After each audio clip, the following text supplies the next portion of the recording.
창세기 2장 후반부에 남자에서 여자가 나온 이야기는 성경에 세 군데 나옵니다. 창세기 2장에 나오고요. 오늘 우리 교동문 읽었는데 마태복음 19장에 나오고 에베소서 5장에 나옵니다. 남자 여자가 굉장히 중요합니다. 이게 아마 유대인들도 이게 굉장히 중요했던지 예수님이 마태복음 19장에서 이혼 이야기를 하면서 이 이야기를 했습니다. 이 여자라는 이름은 누가 지어주느냐 하면은 아담이 지어줍니다. 그러니까 남자가 본래는 남자 여자가 없었어요. 뭐가 있었어요? 하나님이 사람을 만들어서 아담이라고 하고 아담에게서 아담의 갈비뼈로 여자를 짓고 나니까 그 아담이 뭐가 됐습니까? 남자가 되었다. 그래서 오늘 본문에 뭐라 했습니까? 2장 24절에 이것을 남자에게서 취하여 선적 여자라 부르리라 하니라 했습니다. 그래서 남자와 여자는 반드시 같이 가는 겁니다. 그래서 자 오늘 그래서 어떻게 됩니까? 이후 이 여자는 이제 지원받아서 뭘 알게 됩니까? 선악을 알게 되죠. 선악과를 따먹고. 그리고 남자에게도 선악과를 먹이는 거죠. 또 다른 말로 하면 뭡니까? 남자에게 선과 악을 가르치는 역할을 누가 한다고요? 여자가 하고 있습니다. 자, 이 이후에는 남자 여자의 역할이 뒤죽박죽이 됩니다. 그래서 하나님이 남자는 이거 해라, 여자는 이거 해라 이렇게 이야기를 하지 않았습니다. 성경 어디에도 그렇게 이야기를 한 데가 없습니다. 그냥 대략 남자와 여자가 뒤엉켜서 어떻게 역사를 이루어 가느냐를 보여주는 것이 성경 이야기입니다. 하와는 아들을 낳고 이름을 뭐라고 지었습니까? 가인이라고 지었는데 이 가인의 이름을 누가 지었습니까? 하와가 지었어요. 근데 이름을 짓는 역할은 본래 누가 했습니까? 아담이 그 역할을 했는데 하와가 이름을 짓습니다. 나중에 셋을 낳고 그 셋을 이름을 누가 지었어요? 그때도 아담이 지었습니다. 그래서 이 타락 이후에는 남녀의 구분이 뒤죽박죽이 됩니다. 어떤 문화에서는 북의 중심의 사회가 되고 어떤 문화에서는 목의 중심으로 역사는 흘러왔습니다. 성경은 가만히 보면요, 남자 중심으로 되어 있는 것 같습니다. 왜냐하면 여자는 셀 때 숫자에도 안 쳤으니까 마치 남자 중심으로 되는 것 같습니다. 그렇지만 성경에 면밀히 보면은 꼭 그렇지만 않습니다. 중간중간 여자가 남자보다 더 중요한 역할을 합니다. 사라가 그랬죠. 또 하갈도 하나님을 만났습니다. 그렇죠? 나중에 이스라엘 백성들이 이집트에서 이 아이들이 죽어갈 때 히브리 산파들이 나오죠. 산파가 여자였죠. 그리고 사사기에 보면은 종려나무 밑에서 사사가 된 판결을 하던 드보라가 나옵니다. 우리가 믿는 우리의 구세주이신 예수 그리스도를 낳은 그 사람이 마리아죠. 마리아의 믿음, 여자의 믿음이 아니었다면 이 땅에 어떻게 메시아가 올 수 있었겠습니까? 지금도 여러분 이 교회를 떠받치고 있는 많은 여자 성도들이 있습니다. 그러므로 여자가 없이는 남자가 없습니다. 근데 하나님께서 여자와 남자의 역할을 주었던 거예요. 그러니까 성경에 왜 여자가 숫자로 이렇게 카운트 되지 않았냐라고 하면은 전쟁을 해야 되기 때문에 카운트가 안 된 겁니다. 그래서 남자는 전쟁을 하고 오늘도 그렇지. 이 말씀해 보니까 어떻게 됐어요? 죄를 짓고 난 다음에 창세기 3장에 보면은 남자는 땀을 흘려야 되고 여자는 남편을 사모한다 그렇게 이야기를 했죠. 그래서 남자는 전쟁을 하고 사업을 해서 돈을 버는 겁니다. 그럼 여자는 무슨 일을 하죠? 집에서 아이를 낳고 살림을 하는 것. 이게 어느 게 더 중요합니까? 여러분 이게 남자들은 돈 벌어 온다고 이게 더 중요하다 생각하지만 돈 벌어 오면 뭐 하겠습니까? 여자가 살림 안 하면 아무런 필요도 없고 그리고 아이를 낳지 않으면 후대가 이어지지 않으니까 재미가 없는 거죠. 우리 교회도 뭐 작지만 우리 아이들이 이렇게 와서 이게 막 걸을고 아장아장 놀고 하니까 얼마나 좋습니까? 자, 이것저것 다 중요합니다. 남자 없이 여자가 없고 여자 없이 남자가 있을 수 없습니다. 그런데 이런 문화가 이 남자 여자가 서로 어울려야 되는 이 문화가 어떤 강자들의 횡포로 말미암아 남성 중심으로 흘러가 버렸습니다. 근데 여러분 중국의 또 어떤 시족은 보면요, 이 모계 사회가 되어 가지고 남자들이 오히려 천대받는 그런 사회도 있습니다. 그래서 제가 네팔에 한 3달 살았는데요. 그 네팔에 가면은 그 여자가 월경하는 그게 아주 그 치욕적이고 그 이제 신이 내린 벌이라 해가지고 그 굉장히 부끄러워하는 그런 문화입니다. 또한 서양에 가면은 뭐예요? 페미니즘, 남자 혐오 사상 뭐 이런 사상이 있어가지고 뭐 우리나라에도 이런 잘못된 이야기들이 신문에 막 오르내리면서 좀 복잡하게 하는데 이 모든 것들이 다 무슨 세상이라? 죄로부터 그 오염된 세상이기 때문에 잘못됐다라는 겁니다. 그래서 우리는 이 오염된 이 세상으로부터 구원받아야 되는 것이 이제 우리입니다. 그래서 하나님의 자녀는 이 오염된 세상으로 말미암아 그 오염되지 않고 빛과 소금으로 살아야 된다라는 거예요. 세상은 힘센 사람들이 지배하려고 합니다. 돈 있는 사람은 돈 더 벌려고 하고 권력자는 그 권력에 안주하여서 자자손손 이 권력을 누리려고 합니다. 큰 나라는 작은 나라를 억압하고 조공받으려고 하고 그렇지만 여러분 이 역사가 지금도 계속 그렇게 되고 있지만 강한 대국 중심으로 되어 있지만 그러나 역사는 하나님은 작은 나라를 돌보신다라는 거예요. 이스라엘을 돌보셨다라는 거예요. 지난 시간에 여자를 이야기할 때 하나님은 여자를 돌보고 하나님은 어린아이를 돌보고 하나님은 양을 돌본다라는 이야기를 했습니다. 그러므로 여러분 우리가 만약에 여기 있는 남자들이 내가 강한 사람이다 미리 생각하면 약자들을 돌볼 때 그 강함의 의미가 있다라는 거예요.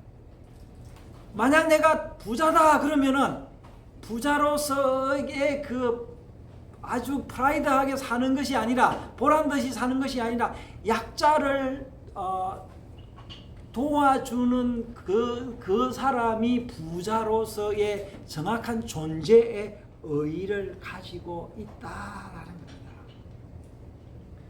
그러나 세상은 여전히 강자들이 지배하려고 합니다.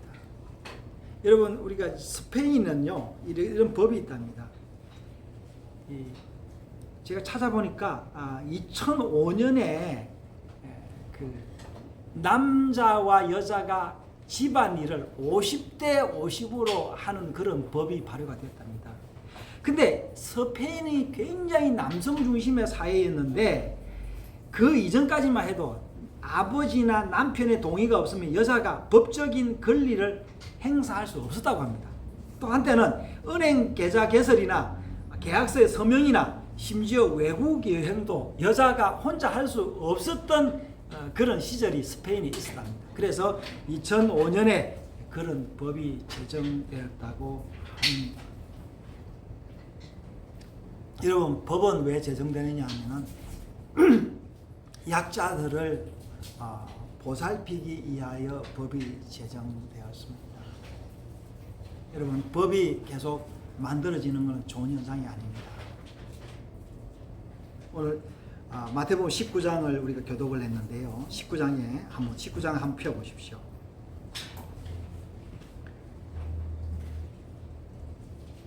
바리새인들이 모세의 법을 가지고 뭐라고 이야기를 했냐니까 19장 3절에요. 예수께 나와 그를 시험하여 이르되 어떤 사람이 어떤 이유가 있으면 그 아내를 버리는 것이 옳습니까? 라고 이야기를 했죠.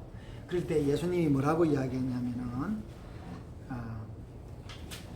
사람을 지으시니가 본래 그들 남자와 여자로 지으시고 말씀하시기를 사람이 그 부모를 떠나서 아내에게 합하여 둘이 한 몸이 될지 하신 것을 잊지 못하였느냐라고 했어요. 6절에요. 19장 6절에 이제는 둘이 아니요 한 몸이니 그러므로 하나님이 짝지어 주신 것을 사람이 나누지 못할지니라 하시니 했죠. 그러나 여러분, 사람들이 이혼을 하잖아요. 나누잖아요. 남자 여자가 나누잖아요. 그래서 바리새인들 뭐라고 이야기했냐면은 여짜오되 그러면 어찌하여 모세는 이혼 정서를 주어서 버리라 명하셨나이까? 라고 했어요. 그래서 마치 모세가 이혼 정서를 주어서 이혼을 하게 했다라는 거는 마치 그것이 합법적인 거, 하나님의 뜻으로 이 사람을 이해를 한 거예요. 여러분, 모세의 법 중에도 이런 가족 간의 법, 이런 법들은요, 소위 말하는 민사상의 법들은 본래는 필요 없는 거였는데 사람들이 악하기 때문에 주어진 거예요. 지금도 여러분, 민사법이 계속 만들어지고 있고 판례가 계속 생겨오고 있지 않습니까? 이 법이 생긴다라는 것은 약자를 보호해야 된다. 강자의 행보가 그만큼 심하게 됐다는 거예요. 그러니까 여자가 이혼당함으로써 불이익을 당하지 않도록 하기 위한 그 방편이 이혼 정서이지 이혼을 합법적으로 하라고 한 것이 아니다라는 것이 예수님의 이야기였습니다. 그래서 예수님께서도 뭐라고 했냐면은 인생의 행복이야말로 남자와 여자가 한 몸을 이루는 것이 행복이고 그것이 하나님의 뜻이다라는 거예요. 여러분, 다시 한번 말씀드릴게요. 지금은 요즘 결혼을 안 하는 풍토들이 너무 많기 때문에 제가 말씀드리는데 남자 여자가 한 몸을 이루는 것이 하나님의 뜻입니다. 여러분, 이게 하나님 뜻이 아니더라도 국가에서도 뭐랍니까? 만약 지금도 출산율이 저하돼 가지고 국제 어떤 나라의 경쟁력이 없고 지금 제가 이제 나이 70, 80이 되면 아이들이 없어서 저를 돌볼 사람이 없으면 어떻게 되겠어요? 그리고 그 후손들도 어떻게 되겠습니까? 이게 하나님의 뜻이 결혼하는 것이 하나님의 뜻이다라는 것이 성경의 이야기입니다. 그래서 근데 제자들이 뭐라고 이야기했냐면은 제자들이 이제 그 이야기를 듣고 와가지고 뭐라 했습니까? 이혼 안 하려면 어떻게 해야 돼요? 여러분, 이혼 안 하려면은 결혼 안 하면 되죠. 그래서 제자들이 뭐라 했습니까? 장가들지 않는 것이 좋지 않습니까? 라는 거예요. 여러분, 우리가 한 번씩 제가 학생 때 생일 파티하면 무슨 노래 합니까? 생일 축하합니다 그러죠. 근데 한 번씩 짓궂게 뭐랍니까? 뭐라고 생일 노래 불러요? 왜 태어났니? 왜 태어났니? 그러잖아요. 그죠? 그러니까 무슨 말이에요? 태어났기 때문에 불행이 있다라는 거예요.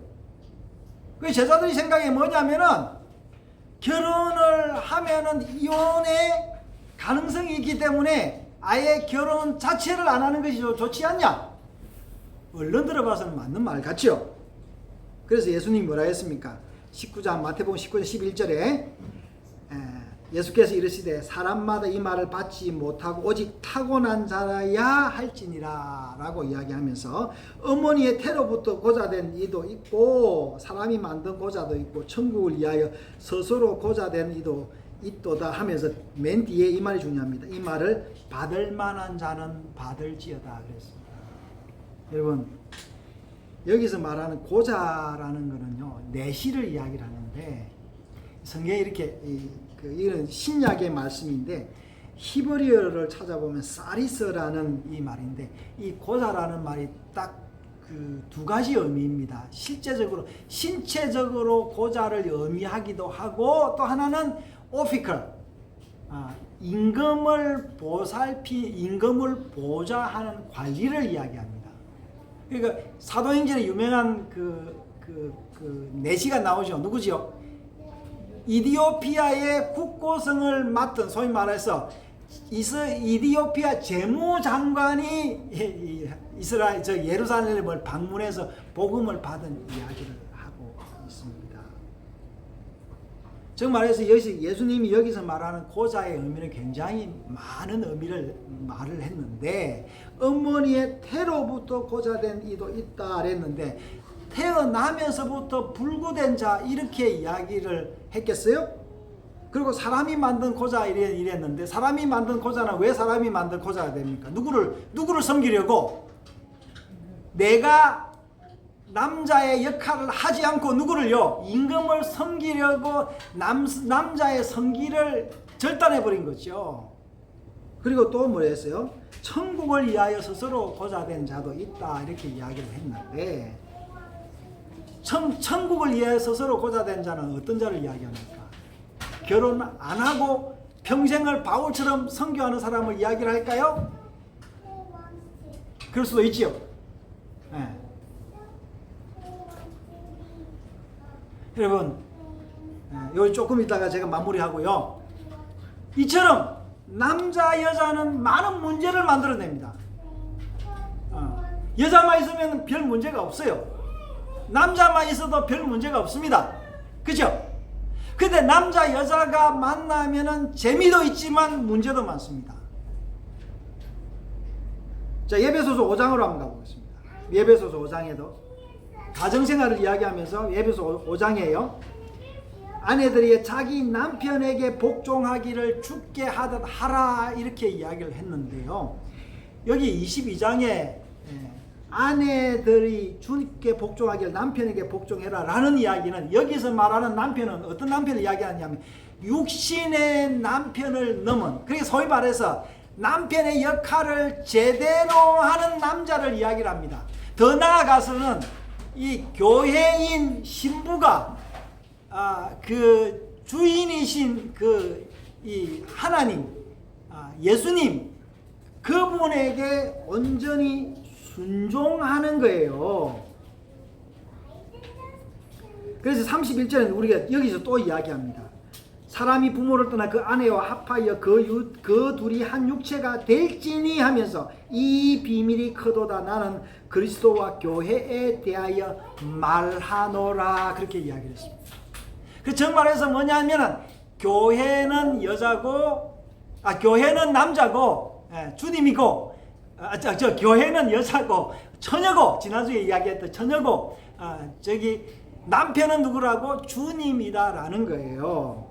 그래서 이 33절에 있어요. 너희도 각각 자기 아내 사랑하기를 자신같이 하고 아내도 자기 남편을 존경하라. 29절에 보면 누구든지 자기 육체를 미워하지 않고 오직 양육하기 보호하기를 그리스도께서 교회에게 함과 같이 하라라고 이야기하면서 저 28절에 보면요. 아내를 사랑하는 자는 누구를 사랑하는 자라고? 자기 자신을 사랑하는 자라고 이야기를 하고 있습니다. 남편들이요. 아내를 사랑하는 것이 나를 사랑하는 거예요. 여러분 이거는 사회적으로도 맞는 이야기입니다. 근데 아내에게는 그런 이야기를 하지 않고 있습니다. 왜 그러냐니까 아내는 본능적으로 남편을 사모하게 돼 있는 게 아마 본능인 것 같습니다. 지금은 이제 이 본능이 이제 우리가 너무 사회나 이런 그 분위기로 말미암아 흐트러졌기 때문에 그렇습니다. 다시 마태복음 19장으로 왔어요. 이 바리새인들은 자기 이 탐심에 가득해가지고 아마 뭐 여러 아내를 거느리고 싶었는지 모르겠지만 모세 법을 가져와서 이혼을 해도 되지 않느냐라고 예수님에게 물었습니다. 이 말은 예수님이 대답 못하게 해서 골탕을 먹이려고 하기도 했지만 이들의 본능이기도 했습니다. 여러분, 이 남자들이요, 여러분 여자들이요, 우리가 남자 여자 이전에 누구였다라는 걸 알아야 됩니다. 아담이었다, 흙이었다라는 게 성경의 이야기입니다. 그래서 우리가 아이가 태어나면요, 이 성에 대한 그런 의식이 없습니다. 이 사춘기가 돼야 이제 가슴이 나오면 성에 대한 의식이 있습니다. 또 나중에 나이가 다 들어서 이제 80, 90이 되면은 할아버지나 할머니나 다 의미가 없습니다. 남성, 여성의 의미가 없어요. 그리고 지금은 어떻습니까? 세상이 이렇게 과학이 발달이 돼가지고 남자가 여자로 수술하기도 하고 여자가 남자로 수술하기도 합니다. 그래서 우리는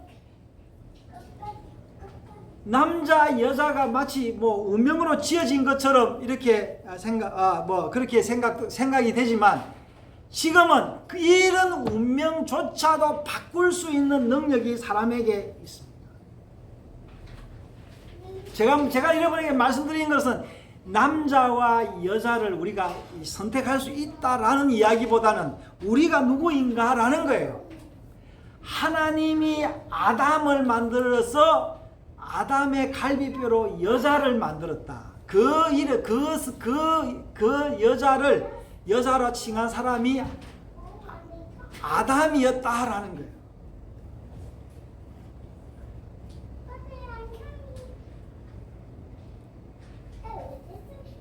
지금 우리는 출산하지 않는 시대, 결혼하지 않는 시대, 이거 모두 잘못된 것입니다. 여러분, 이 땅에 여전히 황폐해 있습니다. 여러분, 우리 집사님 뭐 주일 오후 되면 저 밭에 가서 밭을 가는데 지금도 밭에는 잡초도 있습니다. 여러분, 밭에 잡초를 베고 씨앗을 뿌려서 열매를 거두듯이 여러분 이 땅도 마찬가지입니다. 이 땅도 잡초가 많습니다. 여러분, 내 속에도 잡초가 많습니다. 내가 하나님의 자녀로 살아가야 되는데 이 하나님의 자녀로 살면서 하나님이 기뻐하는 열매를 맺어야 되는데 이것이 자동적으로 열매가 맺히지 않는다는 거예요. 이 힘써서 일하는 거예요.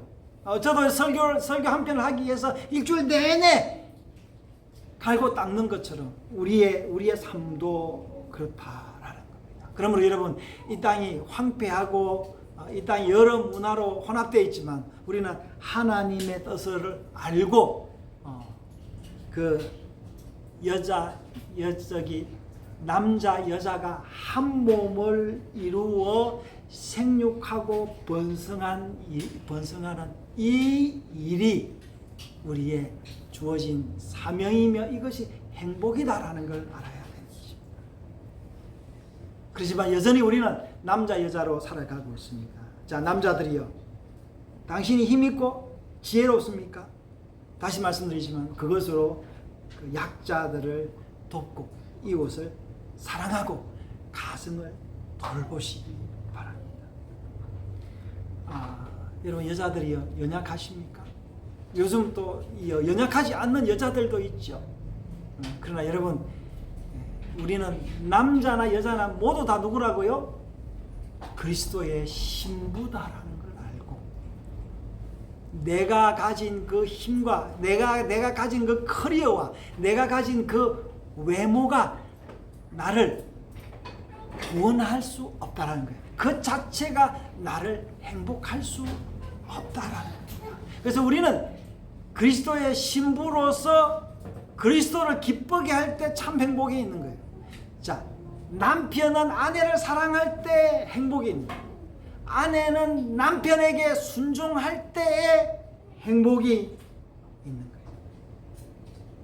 그러나 여러분, 우리가 하나 잊지 말아야 될 것은 뭐냐?